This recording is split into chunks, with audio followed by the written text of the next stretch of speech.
Bonjour à toutes, bonjour à tous, bienvenue dans ce nouveau Read Club. Alors je vais pas vous mentir sur deux choses. Aujourd'hui j'avais prévu d'ouvrir avec vous le blind pack du mensuel Ultimate, sorti par Panini Comics, qui regroupe la relance de l'univers Ultimate. Mais voilà, j'avais commandé mon blind pack, il devait être livré chez moi, et apparemment il n'arrivera que mercredi prochain, donc ce sera pour la prochaine émission. De deux, vous allez voir, je suis un petit peu fatigué, peut-être la voix pas au top, Ceux qui suivent un peu le football, et bien voilà, hier j'étais à Lille-Real Madrid, victoire de Lille, ça a allongé un petit peu la soirée, voilà pour tout ce que vous devez savoir pour les coulisses du Read Club. Maintenant, aujourd'hui, de quoi on va parler du coup? Eh bien, de deux choses. Je vais commencer par Batman Nocturne tome 4. On va faire un petit état des lieux de cette série Detective Comics aux US sous la houlette de Ram V. Et puis, je l'ai terminé. Je vais pouvoir donc vous donner un ressenti final sur l'omnibus Iron Fist, les armes immortelles. Voilà un petit peu pour le menu du jour.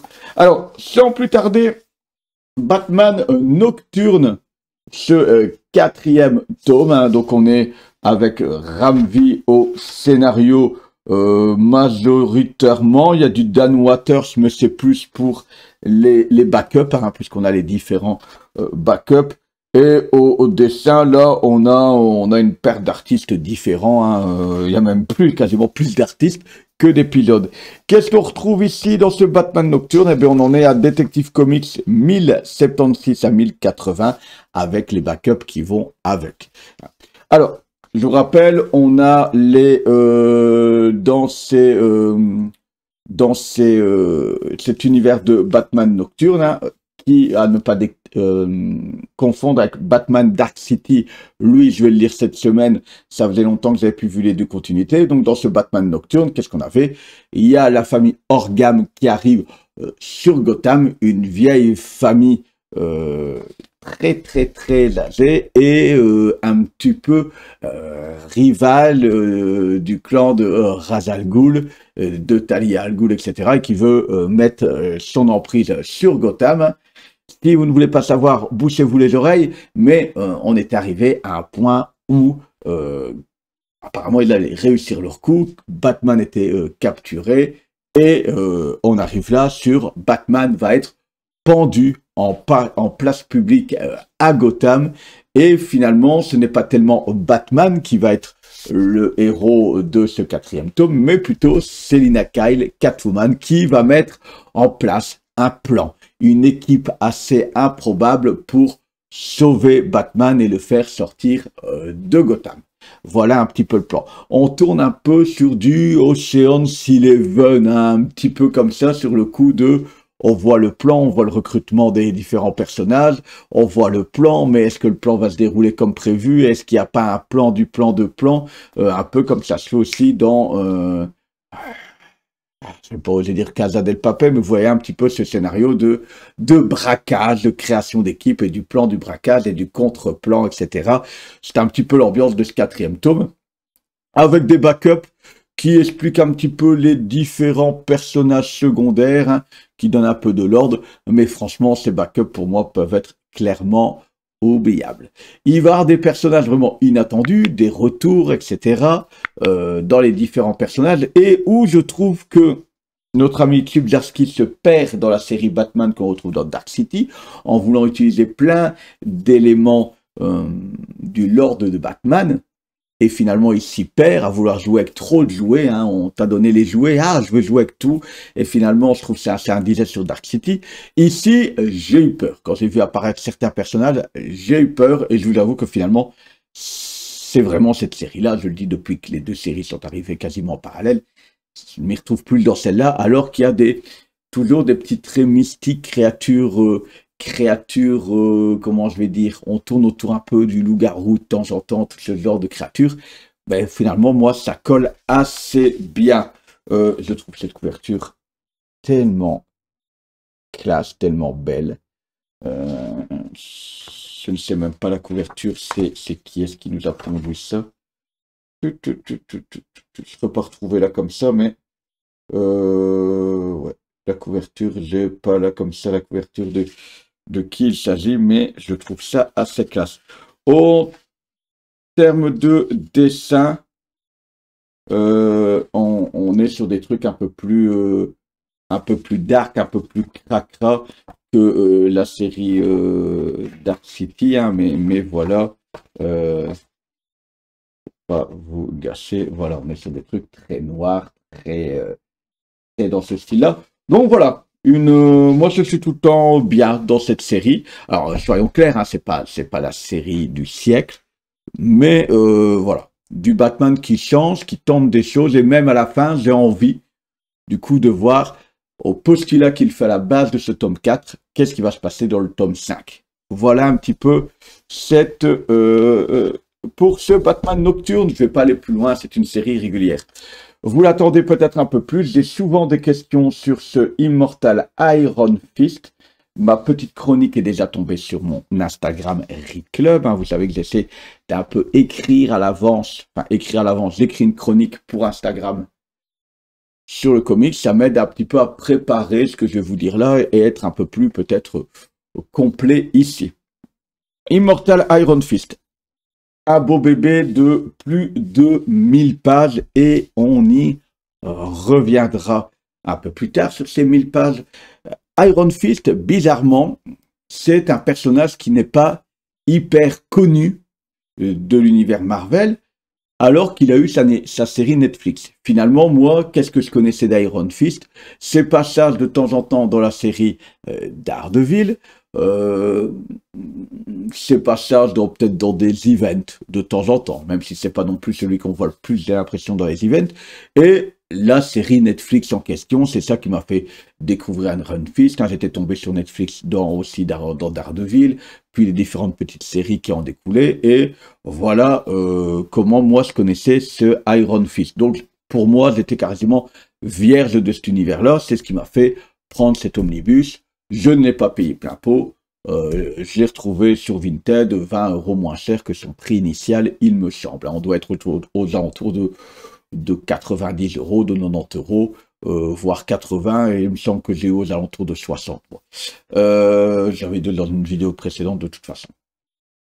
Et là, Iron Fist, donc pour ceux qui ne connaissent pas, Iron Fist c'est Danny Rand qui, lors d'une balade en montagne, d'une véritable excursion en montagne pour retrouver la cité de Kunlun, cité légendaire, eh bien, ses parents meurent et il se retrouve, lui, sauvé par les moines Shaolin Kung Fu de Kunlun qui vont le prendre Danny Rand sous son aile, et des années plus tard, Danny Rand deviendra donc l'Iron Fist, hein, celui qui il aura battu le dragon sous là-haut. C'est un rite pour acquérir le pouvoir de l'Iron Fist, pouvoir qui se transmet dès qu'un Iron Fist est mort. Un suivant va avoir l'honneur de combattre le dragon pour récupérer le pouvoir de l'Iron Fist. Et donc, logiquement, il n'y a qu'un homme qui a le pouvoir de l'Iron Fist, le point de fer en français. Sauf qu'au début de cet omnibus, Danny Rand se rend compte que quelqu'un d'autre utilise l'Iron Fist. Il y a donc deux personnes avec l'Iron Fist. Va découler le début de l'intrigue qui va nous amener à travers des relations dans le présent, mais aussi des flashbacks bien menés à nous faire découvrir réellement avec cet omnibus. Je trouve, j'ai l'impression de connaître un petit peu tout l'univers d'Iron Fist, pas dans les détails, mais j'ai une belle vision d'ensemble, parce que grâce à ces flashbacks du passé, on comprend tous les rites, toutes les lois qui régissent Kunlun, mais aussi d'autres cités du type de Kunlun qui auront chacun son champion. Ça va aussi donner du corps au personnage de Danny Rand, parce qu'il n'est pas, il est peut-être lié un peu plus qu'on se pense depuis le début à Kunlun. On va aussi à travers là des petits épisodes d'Iron Fist, parce que c'est de vrais épisodes d'Iron Fist, qui font un peu un intermède. À un moment donné, il y a un numéro qui fait un intermède et qui va nous permettre de découvrir la vie d'un autre Iron Fist. Ça, j'ai trouvé intéressant. Par contre, à la fin, il y a quelques récits où je me suis dit, ouais, bof, ça fait peut-être tirer un peu longueur. C'est pas mauvais, mais vous l'entendez à ma voix, toute la partie histoire de Iron Fist, action passée, etc. est très intéressante, rondement menée avec des belles scènes d'action qui fait que à la fin, là, ouais, ça gonfle peut-être un petit peu le nombre de pages si vous n'êtes pas intéressé par les autres armes immortelles. Les armures mortelles, pourquoi chaque cité a son armure mortelle, et donc on vient parler de chacune de ces armes qui sont un peu des personnages secondaires. Et donc ça fait un petit peu backup comme dans Batman, sauf que ce sont des backups qui font plus de 20 pages, hein, 20 la taille d'un comics, hein, donc quoi, entre 20 et 25 pages, ce qui fait qu'on en a quand même 4-5, donc ça nous fait déjà 125 pages en plus deux petites annexes là-dedans, ça gonfle quasiment, je suis sûr, à 150 pages le récit. Voilà. On est sur des épisodes, sur une période. On est un petit peu post-Civil War. On est dans la lignée des Ed Brubaker de Daredevil. Hein. On est dans cette zone-là où à un moment donné, Daredevil sous Ed Brubaker se retrouve en prison. Il y a un plan. Il y a un plan qui est mis en place pour réussir à faire croire que Daredevil, ce n'est pas Matt Murdock. Et on est un petit peu dans cette époque-là. Il me semble, si je dis pas de bêtises, après Civil War, on est sur des épisodes qui vont de décembre 2006 à novembre 2010. Je vois là. Ouais. Pour le récit classique, plus de décembre 2006 à février 2009. Et puis, ouais, les annexes à côté, là, nous amènent jusqu'à novembre 2010, en étant un peu moins régulier. Hein. Donc voilà un petit peu. Quand je vous dis les rajouts de fin, ça commence à la page 820 et il y a plus de 1000 pages. Je dirais il y a 1010 pages, etc. Donc quand je vous disais, il y a quasiment 200, même plus de 200 pages qui sont de l'annexe. Mais moi, je le recommande. Si vous êtes curieux de connaître le personnage Iron Fist, alors 80-90 €, c'est une somme. De toute façon, vous allez le retrouver en descriptif, encore une fois. Hein. Je le dis toujours, c'est un lien Amazon, mais allez en boutique. J'ai mis là pour vous avoir les références plus facilement, des numéros de série, des choses comme ça qui vous permettront de trouver des commandes. Si vous n'avez pas vraiment de librairie près de chez vous que vous utilisez, ben, cliquez dessus, mais voilà, allez en librairie, vous verrez le prix, mais je pense que c'est plus 90 €, ouais. Ou allez voir sur Vinted, c'est que sur Vinted, il y en a quelques-uns qui sont un peu moins chers. Pour le coup, ça vaut vraiment le coup. Sur le dessin, je vais pas spécialement vous montrer parce qu'il y a vraiment de tout. Voilà, il y a vraiment de tout. C'est assez lourd de toute façon à vous montrer. Mais vous voyez, rien que sur ces deux planches, sur ces deux pages que je vous montre, il y a vraiment un peu de tout. Mais ça vaut vraiment la peine. En achat, je regarde mes achats. La semaine passée, je vous ai montré, j'ai rien racheté de plus, même si je vous mens pas, il y a sûrement un omnibus Hulk qui va pas tarder, Immortal Hulk à y passer. Il y a quelques omnibus qui me font de l'œil, j'essaie de les trouver à moindre coût, mais voilà, cette semaine, pas d'achat particulier. Je pensais encore une fois, vous montrer le blind pack et parler un petit peu de nouvelle univers Ultimate, mais du coup, à mon avis, la semaine prochaine, ce que je vais faire, c'est que je vais tourner une partie ouverture du blind pack, et puis on refera, je retournerai une deuxième partie, je tournerai en 2 fois cette fois-ci. Voilà.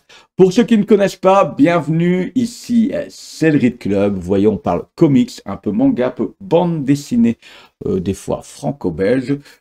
bienvenue. N'hésitez pas à vous abonner là quelque part. Où c'est, peu importe, tu t'abonnes. N'oubliez pas, un grand merci d'abord à tous ceux qui likent et à tous ceux qui partagent. Ça aide à faire connaître la chaîne et ce travail un peu plus de personnes. Nous, on se retrouve la semaine prochaine pour un nouveau Read Club. Ciao, ciao.